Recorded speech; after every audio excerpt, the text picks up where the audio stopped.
So இந்த மாதிரி நிறைய நம்ம பார்க்கலாம். இந்த திரௌபதி அர்ஜுனோட இந்த சம்பவத்தில் நம்ம புரிஞ்சுக்க வேண்டியது அப்படின்னா, நம்ம பழைய சம்பவங்கள் எல்லாம் மறந்துட்டு ஏதாவது ஒரு இந்த மாதிரி விபத்து ஆனால் அதுக்கு என்ன பண்ணணும்னா, நம்ம வந்து ஒரு குரு சாது சாஸ்திரா முக்கோணம் அப்படின்னு சொல்கிறாங்க. இவங்களை வந்து நம்ம வந்து அணுகணும். இவங்களை அணுகிட்டு என்ன பண்ணணும், இந்த மாதிரி விஷயத்தில் இப்படி ஆயிருக்கு அப்படின்னு சொல்லி நம்ம கேட்டு தெரிஞ்சுக்கணும். இல்லை சாஸ்திரங்களை படித்து தெரிஞ்சுக்கணும். சாஸ்திரங்களை படித்து நம்ம புரியலைன்னா நம்ம குருவை கேட்கணும், வைஷ்ணவர்களை கேட்கணும். கேட்டு பண்ணுறது ரொம்ப ரொம்ப முக்கியமான ஒரு செயல். பண்ணிட்டு கேட்குறது வந்து முட்டாள்தனம். பண்ணுறதுக்கு முன்னாடி நம்ம கேட்கணும். என்றைக்குமே வந்து இப்படி பண்ணிட்டேன் குரு, இதுக்கு ஏதாவது இது இருக்கா, பரிகாரம் இருக்கா, என்ன பிரயோஜனம்? பிரயோஜனமே இல்லை. எல்லாம் முடிச்சுட்டு அவனை கத்தி எடுத்து நான் குத்துட்டேன், இதுக்கு ஏதாவது பரிகாரம் இருக்கான்னு சொன்னால் கேட்குற மாதிரி இருக்குது. அது பண்ணுறதுக்கு முன்னாடி நம்ம கேட்கணும். அப்போது இங்கே திரௌபதி தன்னோட அந்த வைஷ்ணவியோட அந்த குணங்கள் எப்படின்னு சொல்லி தெரிய வைக்கிறாங்க. இங்கே தனக்கு ஆகிற மாதிரி இன்னொரு தாய்க்கு ஆகக்கூடாது. தான் வந்து இந்த ஒரு கடூரமான கோரமான ஒரு சம்பவத்துக்கு உண்டாகி நான் துன்பத்தை அடைஞ்சிட்டு இருக்கேன். இது வந்து இன்னொரு எந்த தாய்க்கும் ஆகக்கூடாது அப்படின்னு சொல்லி தடுத்து நிறுத்துறாரு அர்ஜுனர். ஸோ இதெல்லாமே நம்ம பாகவதத்தில் வந்து படித்து புரிஞ்சுக்கலாம். ஸோ அதனால தான் இதுக்கெல்லாமே சத்சங்கம் வேணும். சில பக்தர்கள்கிட்ட நம்ம வந்து தெரிஞ்சு வந்து அது அவங்ககிட்ட நம்ம புரிஞ்சிக்கணும். அவங்ககிட்ட வந்து நம்ம கேட்கணும். தத்விதி பிரணிபாத்தேன பரிப்பிரஷ்னேன சேவையா உபதேக்ஷதி ஞானம் தத்துவ தர்ஷனா. ஸோ குருக்கிட்ட நம்ம வந்து அணங்கி அவங்ககிட்ட சேவை செஞ்சு அவங்க வந்து கேள்விகள் கேட்டு அது எப்படி கேட்கணும், பணிவாக கேட்கணும். பணிவாக கேட்டு தெரிஞ்சுக்கணும். வேணுன்ட்டு கேட்குறது, வேணுன்ட்டு டெஸ்ட் பண்ணுறது, பரீட்சை பண்ணுறது, இந்த மாதிரி விஷயங்களெல்லாம் வந்து இருக்கக்கூடாது. ஹானஸ்டி, ட்ரூத்ஃபுல்னஸ் வந்து ரொம்ப ரொம்ப இம்பார்ட்டண்ட். ஒரு வைஷ்ணவிக்காகட்டும் ஒரு வைஷ்ணவருக்காகட்டும் சத்தியமாக நடந்துக்கணும், ரொம்ப கௌரவமாக நடந்துக்கணும். பணிவுன்றது ரொம்ப ரொம்ப விசேஷம். ரொம்ப பணிவாக இருக்கணும். பணிவுன்றது என்ன சொல்கிறாங்கன்னா, ஒரு பக்தருக்கு வந்து ஆடம்பரம், அது பக்திக்கு ஆடம்பரம். ஒரு பெண்ணுக்கு வந்து ஏதோ ஒரு நிகழ்ச்சிக்கு போகிறாங்க அப்படின்னா என்ன பண்ணுவாங்க, நல்ல சேலையை கட்டிக்குவாங்க, நல்ல பூவெல்லாம் வச்சுக்குவாங்க. முக்கியமாக என்ன பண்ணுவாங்க, நட்டு நகங்கள் எல்லாம் போட்டிக்குவாங்க. ஏன்னா அதுதான் ஒரு ஆடம்பரம். பாகவதத்திலே சொல்லியிருக்காங்க. எப்போது தேவகியை வந்து கம்சன் வந்து ரதத்தில் உட்காந்து அழிச்சிட்டு போகும்போது அந்த வரக்கட்டணத்தை கொடுக்குறாங்க. அந்த வரக்கட்டணத்தை கொடுக்கும்போது எல்லா இதெல்லாம் போடுவாங்க. இதெல்லாமே ஒரு பெண்ணுக்கு ஆடம்பரம். அது என்ன சொல்கிறது, நேச்சுரலாகவே அவங்களுக்கு அந்த இது இருக்குது. பெண்களுக்கு வந்து அந்த ஸ்வபாவம் இருக்குது. அதனால தான் இதெல்லாம் என்ன சொல்கிறாங்க அப்படின்னா, இந்த சேலையை வாங்குறது, இந்த நட்டு நகல் வாங்குறது, இதெல்லாமே அவங்களுக்கு நேச்சுரலாக அது அந்த என்ன சொல்கிறது, இந்த ரத்தத்திலே வந்துடுது அவங்களுக்கு அப்படியே.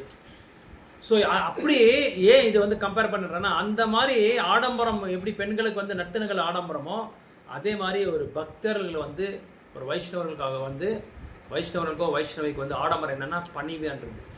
ஒரு சாதுக்கு என்ன லட்சணம் இருக்கோ அந்த லட்சணம் எல்லாமே பக்தர்களுக்கு இருக்கணும். அந்த சாது லட்சணங்கள்லாம் இருக்கணும். அதாவது 3வது ஸ்கந்தத்தில் கபிலதேவர் வந்து தேவஹூதிக்கு சொல்கிறாரு, ஒரு சாது எப்படி இருக்கணும் அப்படின்றது.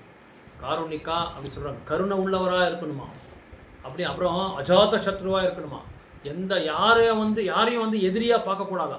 தன்னோட எதிரியை கூட ஒரு நண்பனாக பார்க்கணுமா, ஒரு நண்பனாக பார்க்கணுமா. அந்த மாதிரி இதெல்லாம் நம்ம கேட்குறதுக்கு வந்து ஆஹா ஓஹோன்னு சொல்லி இருக்குது. ஆனால் அதை வந்து கடைப்பிடிக்கிறது தான் நம்மக்கிட்ட இருக்கிறது. அதை வந்து அந்த குணங்களை வந்து நம்ம அடையணும். அந்த குணங்களை அடைஞ்சு நம்ம வாழ்ந்தால் அப்போ அந்த சாது குணங்களை வந்து நம்ம உணரலாம், உண்மையாக உணரலாம். இது அதுதான் பக்தி தொண்டில் இருக்கிற ஒரு மிராக்கிள். அது ரொம்ப அற்புதமான ஆச்சரியமான ஒரு தன்மையை வந்து நம்ம பக்தி சேவையை கொடுக்குது. அதான் பக்தி ரசாமிரத சிந்தனை சொல்கிறாங்க, எப்பேற்பட்ட பாவத்தில் செஞ்சிருந்தா கூட அந்த பக்தின்றது வந்து சாம்பலை மாதிரி ஆக்கிடுமா. அது பவிஷ்யத்தில் வர பாவங்களை கூட பண்ணாமல் நம்மளை வந்து தடுத்துடுமா பக்தின்றது. அதனால தான் பக்தி தொண்டு வந்து நம்மளுக்கு பல வேலைகள் இருக்கலாம். எல்லாருக்குமே வேலை இருக்குது. யாருக்கு வேலை இல்லைன்னு சொல்ல பார்க்கலாம். இந்த உலகத்தில் நான் ஃப்ரீயாக இருக்கிறேன், ஃப்ரீயாக இருக்கிறவங்க தான் பக்தி தொண்டு பண்ணுறாங்க. அவங்களுக்கு வேறு வேலையே இல்லை, எந்த வேலையும் இல்லை அவங்களுக்கு. அதனால தான் பக்தி தொண்டு பண்ணுறாங்க. எங்களுக்கு நிறைய வேலை இருக்குங்க, நாங்கள் ஒருத்தர் தான் இது பத்னிங்க, எங்களுக்கு இது புருஷன் இருக்கான், குழந்தைங்கள் இருக்குது, சமுதாயம் இருக்குது, இவங்களாம் நாங்கள் வந்து எதிர்த்து நிற்கணுங்க அப்படின்னு சொல்கிறவங்க வந்து நிஜமாக முட்டாள்தனம். அவங்க குடும்பத்தையும் நம்ம பார்க்கணும், அதையும் பேலன்ஸ் பண்ணணும், நம்ம குழந்தைங்களையும் பார்க்கணும், நம்ம புருஷனையும் பார்க்கணும், நம்ம மனைவியும் பார்க்கணும், எல்லாரையும் பார்க்கணும். எல்லாரையும் பார்த்துட்டு சில நேரம் ஒரு 24 மணி நேரத்தை ஒரு அரை மணி நேரமோ 1 மணி நேரமோ பக்திக்காக, பகவானுக்காக, நம்ம குடும்பத்துக்காக நம்ம குடும்பத்துக்காக ஒரு மணி நேரமாவது நம்ம என்ன செய்யணும், நாம ஜபத்தை செய்கிறது, பக்தர்கள் கூட வந்து சத்சங்கத்தில் கலந்துக்கிறது, இது எல்லாமே வந்து மனுஷனுக்கு நம்ம பரத வருஷத்தில் இருக்கிற ஒரு மனிதனுக்கு உண்மையான ஒரு என்ன சொல்கிறது, ஒரு கடமை இருக்குது. இந்த கடமை இருக்குது, அந்த கடமையை வந்து நம்ம நிறைவேற்றணும். சைத்தன்ய மகாபிரபு அதான் சொல்கிறாரு, பாரத பூமி ஹொயிலே மனுஷ ஜென்மா எடுத்த பிறகு நம்ம என்ன செய்யணும், பரத பூமியில் சார்த்தக கரோ, உங்களோட வாழ்க்கையை வந்து சார்த்தகம் பண்ணிக்க. எப்படி சார்த்தகம் பண்ணிக்கிறது, இந்த மாதிரி சத்சங்கத்தில் கலந்துக்கிட்டு நாம ஜபத்தை சொல்லிக்கிட்டு பகவானோட பக்தர்கள் கூட வந்து சாங்கித்யம் எடுத்துக்கிட்டு நீங்கள் உங்களை சார்த்தகம் பண்ணிக்கோங்க, நீங்கள் பியூரிஃபை பண்ணிக்கோங்க, நீங்கள் தூய்மை பண்ணிக்கோங்க. ஸோ பாரத பூமி ஹொயிலே மனுஷ சார்த்தக கரோ, ஜென்ம சார்த்தக கரோ பரோபகாரம் அப்படின்னா நம்ம எப்படி எந்த நிலைமையில இருக்கு அப்படின்னா, மற்ற நாட்களுக்கு வந்து நம்ம வந்து ஒரு உதாரணமாக இருக்கணும், அவங்களுக்கு நம்ம பக்தியை கொடுக்கணும். ஏன்னா அவங்களுக்கெல்லாம் பக்தின்றது கிடையாது. துரதிருஷ்டசாலிங்க இருக்கிறதுல யார் துரதிருஷ்டசாலிங்கன்னா, பரத வருஷம் விட்டு வெளியே பிறப்பெடுத்துருவாங்க எல்லாருமே துரதிருஷ்டசாலி. பாகவதம் சொல்லுது, அப்படி சைத்தன்ய சரிதாரம் சொல்லுது, பகவத்கீதா சொல்லுது, சாஸ்திரங்களை சொல்லுது. ஏன்னா அவங்களுக்கெல்லாம் அந்த வாய்ப்பு கிடையாது. நம்ம பரத வருஷத்தை பாருங்கள், ஒரு 5 கிலோமீட்டருக்கு ஒரு கோயில் இருக்கும், 5 கிலோமீட்டரோட 2 கிலோமீட்டருக்கு ஒரு கோயில் இருக்கும், 2 கிலோமீட்டருக்கு ஒரு பக்தரை பார்க்கலாம். யாராவது ஒருத்தர் குங்குமம் வச்சுருப்பாங்க, ஒரு திலக்கு வச்சுருப்பாங்க, ஏதோ பகவானுக்கு ஏதோ கொண்டு போயிட்டுருப்பாங்க, பூ கொண்டு போட்டிருப்பாங்க, பழம் கொண்டு போயிட்டுருப்பாங்க. இந்த மாதிரி சத்சங்கத்தில் கூப்பிடுவாங்க, அழைப்பாங்க, பிரசாதத்தை கொடுப்பாங்க. இந்த வாய்ப்பு கொடுக்குறாங்க, கேட்குறதுக்கு வாய்ப்பு கொடுக்குறாங்க. நம்ம பரத வருஷத்தில் வெளிநாட்டில் இதெல்லாம் நீங்கள் பார்க்கவே முடியாது. வெட்டுவாங்க, விலங்குகளை வெட்டுன்னு வெட்டுவாங்க. எங்கே பார்த்தாலும் சண்டை, போர், சச்சரவு, பொறாமை. ஒருத்தரை பார்த்தா ஒருத்தர் பிடிக்காது, பொறாமை. ஒருத்தன் சைக்கிளில் போயிட்டுருக்கான், இன்னொருத்தர் வந்து காரில் போயிட்டுருக்கான், ஆடி காரில். 2 பேரும் நண்பர்கள் ஸ்கூலில்.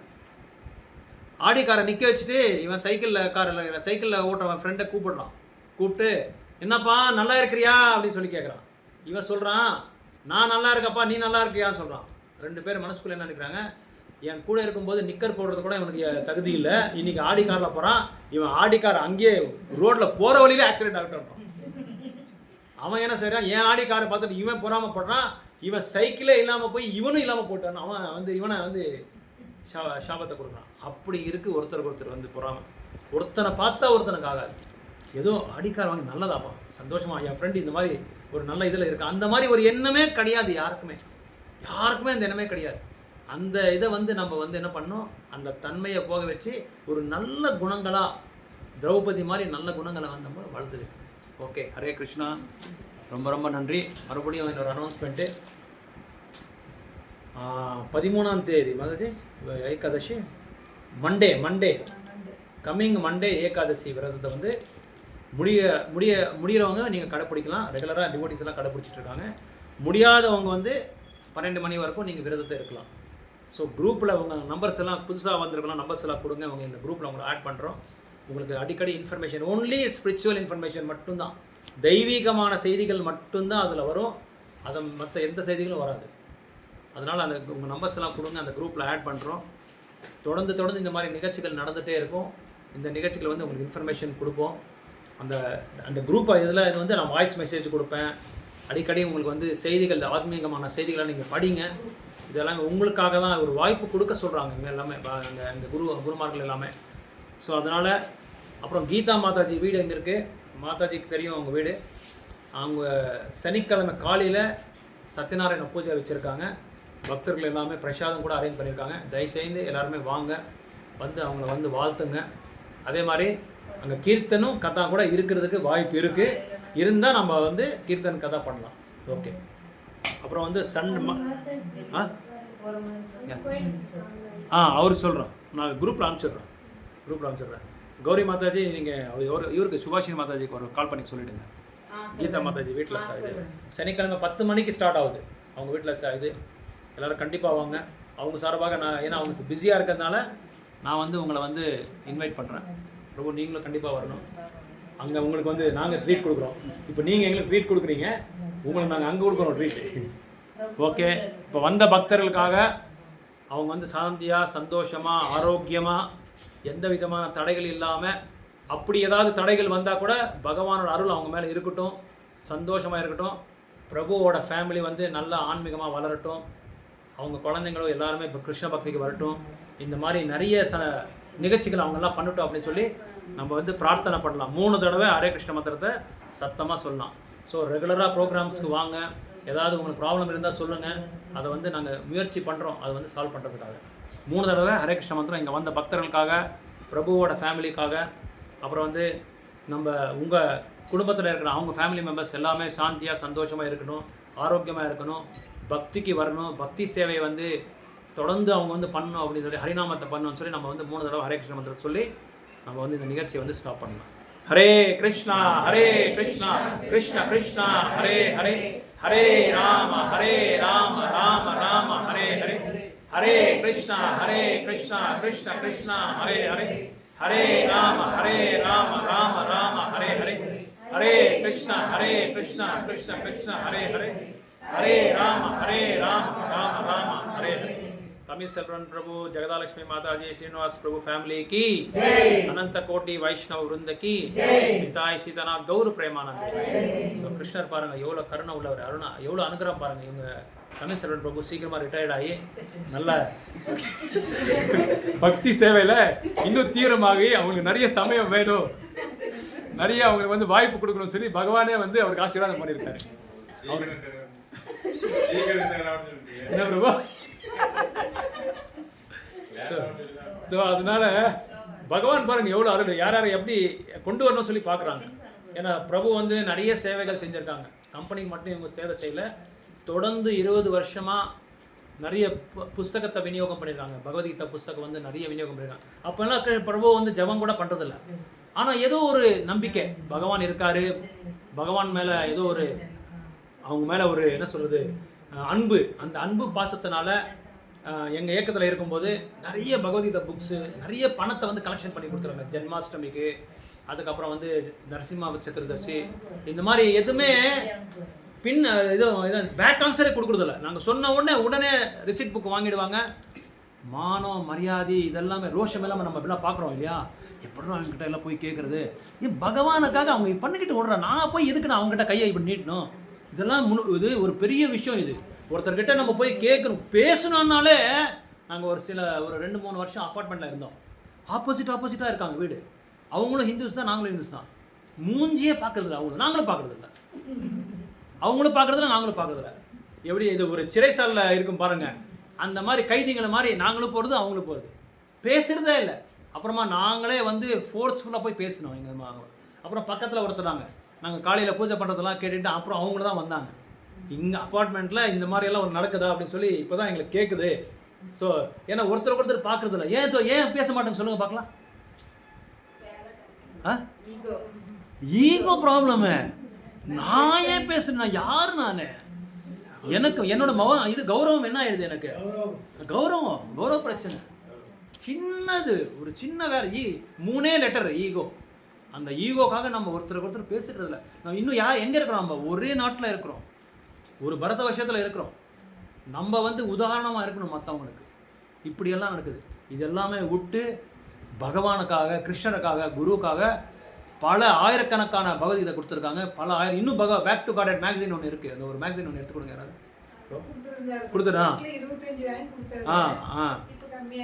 அந்த மாதிரி ஒரு மேக்சின் ஒன்று வருது, 15 ரூபாய் மேக்சின். அந்த மேக்சின் வந்து எல்லாருக்குமே கொடுத்துருக்காங்க. ரெகுலராக அவங்கள வந்து மெம்பர்ஸ் ஆக்கிட்டாங்க.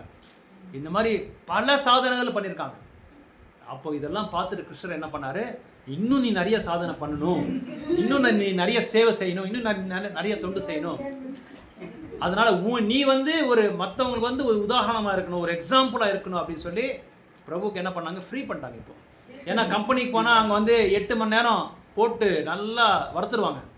அங்கே பண்ண முடியாது வேலை. அங்கே டயர்ட் ஆகிட்டா இங்கே வந்து அப்பவும் பண்ணுவாங்க. அப்போ வந்து சாண்டிங் பண்ணுவாங்க. புதன்கிழமை வரல, ஏன் பிரபு கிளாஸ்க்கு வரல நீங்கள் அங்கே கேட்பாங்க.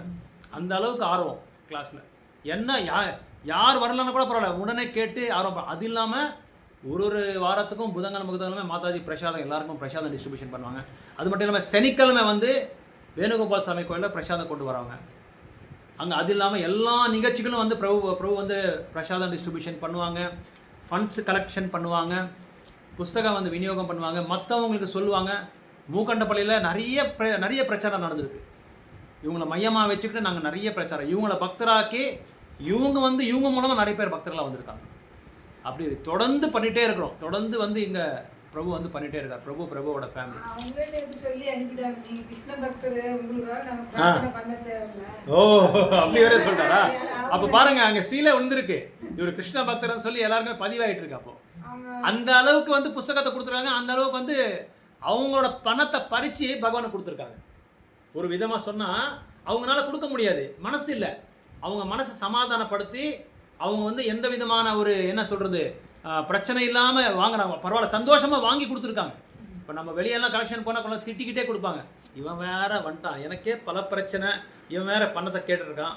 நானே எத்தனோ வருஷமாக என் மனைவிக்கு இது கொலுசு வாங்கி கொடுக்கணும், அது வாங்கி கொடுக்கணும் சொல்லி நான் கலெக்ஷன் பண்ணி வச்சுருக்கேன். இவன் அதுக்குள்ளே வந்து 500 கூட 1000 கூடான்றான் அப்படி சொல்லி எத்தனை பேர் திட்டுக்கிறாங்க. ஆனால் பிரபு வந்து அவங்கள சமாதானப்படுத்து இந்த மாதிரிலாம் பண்ணுற. அது இல்லாமல் ப்ரோக்ராமுக்கு நிறைய பேரை கூட்டு வந்திருக்காங்க, நிறைய பேர் அழைச்சிட்டு வந்திருக்காங்க. ஜென்மாஷ்டமிக்கு அழைச்சிட்டு வந்திருக்காங்க. அப்புறம் வந்து இன்டர் ஸ்கூல் காம்படிஷன்லாம் பண்ணுவாங்க, நிறைய பண்ணியிருக்கோம். ஒரு ஜென்மாஷ்டமி வந்து 150 ஸ்கூலுக்கு போவோம், 150 ஸ்கூலுக்கு போவோம். அதுக்கெல்லாமே இவர் நிறைய ஹெல்ப் பண்ணியிருக்காரு. ஸோ அதான் பார்த்தார் கிருஷ்ணர், இவரோட சாமர்த்தை வந்து பத்தாது.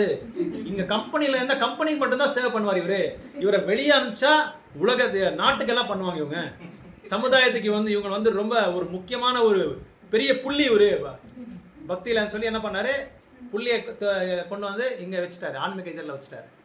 இனிமேல் தான் அவங்களோட ஆட்டம் இங்கே நீங்கள் பார்க்க போகிறீங்க. हरे कृष्णा. तमिल सर्वन प्रभु की जय, अनंत कोटि वैष्णव वृंद की जय, हिताय गौर प्रेमानंदे. हरे हरे कृष्णा. बैंक कम्मे आदिल्ल प्रभु. हां, बैंक कम्मे आदिल्ल नल्ला आडंबर वसुलु पण्णदुक्कु भगवान சேர்ந்துக்கு. ஆமா ஆமா. சேர்ல பண்ணீங்களா? அப்படியே சேர்ல உட்கார்ந்தீங்களா, அப்படியே உட்கார்ந்து சாப்பிடுறீங்களான்னு கேக்குறாரு பிரபு. எப்படி உங்களுக்கு சௌரியம்? அப்படி லேட் வரும், சாப்பிடுங்க. அப்படியே கொடுங்க. முடியாதவங்க மேலே உட்காந்துருங்க. மேலே இந்த பிரபு இந்த சோஃபால உட்காரலாம். முடியாதவங்க நான் அங்கே உட்காந்துடுறேன். இல்லை, நான் அங்கே உட்காந்துடுறேன். இவங்கெல்லாம் இங்கே முடியாதவங்க சோஃபா மேலே உட்காந்து சாப்பிடலாம். ஹரே கிருஷ்ணா. ஜெய் ஜெய் மணி மதி. ஹரே கிருஷ்ணா. ஹரே கிருஷ்ணா.